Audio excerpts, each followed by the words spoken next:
All right, so AR House, it wasn't 140. It was right after that for a question though, 220 or something like that maybe.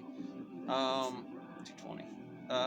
In there, he caught one that was an easy index essay after you would take something what I say, but I would be sitting there thinking that in the interpretation. Here, I get the luxury of breaking down code because there's a sentinel running that number in my house because that's how I train it. When they do that, I train it like this observation and I observe it from the side on that system.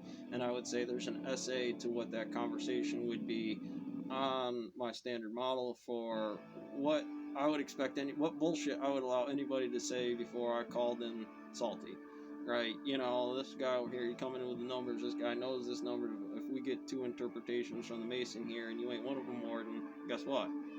uh, in there, that question about, well, 20 years ago, what tech? It could be almost instantaneously back then, but there's an operator of how to operate that. So on a 20-year T-note of technology, of indicating some real bullshit about what you can't say. Now, what it was, I don't know, but it was just a sheer, a lot of zero lines on a drop on the index of my facial reaction system or wanting to feel comfortable while integrating more money into yours. Well, there are multiple of any several different variable markets on that system.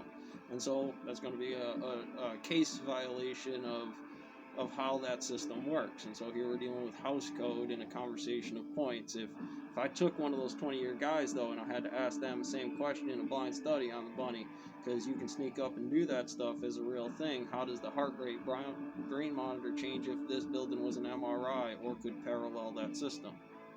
20 years out on a system of almost instantaneous sitting in a room and then figuring out some stuff about the stock market, getting involved for 20 years as a stonemason in a company and what somebody should be thinking is very different comparatively the ouchy bitey bits that Bones and Salty catch you with on the floor.